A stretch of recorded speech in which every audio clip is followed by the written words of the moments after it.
Hello, हाय, नमस्ते सर्वांना. कशा आहात? मस्त ना? मस्त मजेतच असाल. पाऊस तर पडत आहे आणि मस्त असा फ्राय मासा आणि त्याबरोबर ती मस्त अशी माशाची करी, तीही कमी तेले आणि कमी मसाल्यात, अगदी मस्त. चला तर मग, पाहून तोंडाला पाणी सुटलं ना. चला तर मग माझ्या बहिणीच्या हातची खास अशी तुम्हाला बिना तेलातील मासा व फ्राय मासा आणि करी दाखवते. आणि खूप छान झाले होता बिना तेलातील मासा. चला तर मग व्हिडिओला सुरुवात करू. व्हिडिओ स्किप न करता संपूर्ण पहा. हे पहा, मोठे आमचे दाजी पण आलेले आहेत आणि माझी मोठी बहिणाबाई, म्हणजे जे परवा लग्न झालं ना त्याची मम्मी, म्हणजे माझी मोठी बहीण, मग इकडं आले होते. आणि इकडे आलेत ना की मग त्यांचा असं काहीतरी कार्यक्रम चालू असतो. आणि हे दाजी ना आमचे नारळ फोडत आहेत. आणि मी पण छान असे मासे ताजे ताजे नदीचे क्लॅप मासा आणला होता दाजीने आणि आमच्या कारभारीने जाऊन. मग तोही मी मस्त असा धुवून स्वच्छ करून घेतला. तोपर्यंत आमच्या बहिणाबाईने तिकडं गरम मसाला, थोडं लसूण, खोबरं, ओलं खोबरं, आलं, कोथिंबीर याची पेस्ट ही घरामध्ये मसाला ती बनवत होती. आणि जास्त प्रमाणामध्ये ना माझी बहीण खूप छान असा बिना फोडणीतील मासा बनवते बरं का. ते तुमच्याबरोबर शेअर मी थोडंच केलेलं आहे. काय झालं, शिजल्यानंतर ना जेवणाची एवढी गडबड चालू होती, त्यामुळे शिजल्यानंतर ना तुम्हाला दाखवायचंच राहून गेला. हा आहे तो बिना फोडणीचा मासा. व्हिडिओ कढई जरा स्किप करा बरं का, कारण की कालच आम्ही ना त्याच्यामध्ये वडे कोंबडे होते ते तळले होते आणि रात्रीची वेळ होती, त्यामुळे थोडीशी कढई हे झालेली आहे. आता याच्यामध्ये मासे तर घातले, आपण मीठ पण घातलं, तुम्ही पाहिलंच असाल व्हिडिओमध्ये. त्याबरोबर ती लाल तिखट घातलं आणि बहिणाबाईने बारीक असा कांदा चिरला होता. मग आपण म्हटलं थोडाफार आपण हे हातभार लावू, त्यामुळे मी त्याच्यामध्ये टाकली फक्त हळद. आणि दाजीने ह्याच्यामध्ये आणि मग काय, बहिणाबाईने पण इथं आमसूल मागून घेतले आणि ह्याच्यामध्ये हे आमसूल, कांदा, टमॅटो आणि गरम तेल करून ह्याच्यामध्ये छान असे फोडणी दिले. ह्याच्यामध्ये पण आलं, लसूण, ओलं खोबरं, कोथिंबीर, थोडा गरम मसाला याची ही पेस्ट टाकून घेतली. आणि उरलेली पेस्ट आहे ही ह्या माशाच्या करीमध्ये टाकली.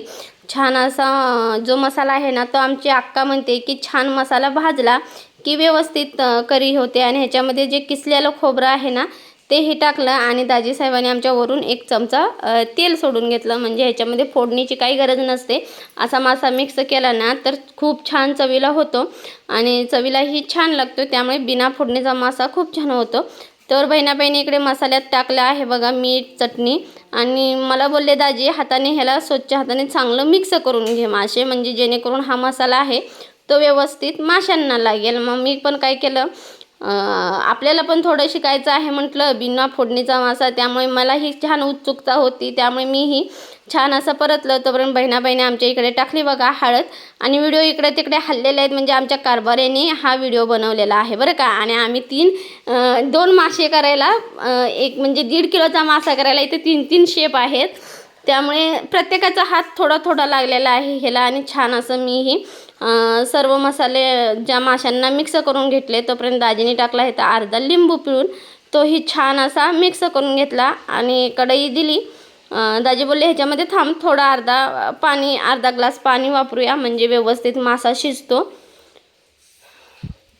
आणि हा मासा ना तसा बिना पाण्याचाही वाफेवरती जर तुम्ही शिजवला, त्या मासाला म्हणजे मसाल्याला पाणी सुटतं आणि मासाही खूप छान शिजतो. तोपर्यंत ह्याच्यामध्ये दाजीने थोडा आणि गरम मसालाही टाकला पहा, म्हणजे जे असेल त्या मसाल्यांचे सर्व आम्ही वापर करून घेतलेला आहे. आणि परत एकदा मी व्यवस्थित मिक्स केलं आणि ह्याला दिलं साईडला गॅसवरती ताईकडे ठेवण्यासाठी.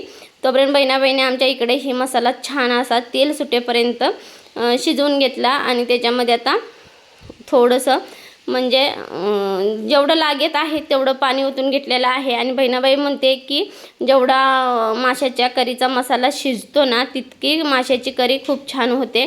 आणि इकडे मी फ्राय मासा करण्यासाठी घेतलेला आहे आणि इकडेही तुम्हाला दाखवते. इकडे वेगवेगळे असे मासे ठेवलेले आहेत आणि ह्याच्यामध्ये आता बहिणाबाईने ओतलेलं आहे पाणी. आणि मलाच विचारत आहे बास का गं एवढं म्हणून. मग म्हटलं बास होतं. मग त्यांचं झालं मसाला त्यांनी बनवून, तोपर्यंत मग आपणही घेतलं इकडे मासा फ्राय करण्यासाठी. छान असं ह्याला आलं लसूण पेस्ट, 2-3 लिंबू ह्याच्यामध्ये पिळून तेन घेतले, कर्नफ्लावर आणि रवा मिक्स करून ना छान असे मासेही फ्राय करून घेतले. आणि मंद आचेवरती ह्याला भाजून घ्यायचे आहेत, म्हणजेच कमी तेलामध्ये तळून घ्यायचे, डीप फ्राय. आणि छान असे मासेही परतून म्हणजे फ्राय करून घेतले पहा. मस्त करकरीत असे थोडे थोडे तेल टाकून चांगले फ्राय करून घ्यायचे. जेवढे मासा शिजेल ना तितका 1-2 दिवस तरी मासा राहून जातो. चला तर मग ताटही तयार झालेलं आहे. आणि तुम्हाला संडे स्पेशल रेसिपी कशी वाटली मला कमेंटमध्ये नक्की सांगा आणि कुठून तुम्ही व्हिडिओ पाहता तेही सांगा.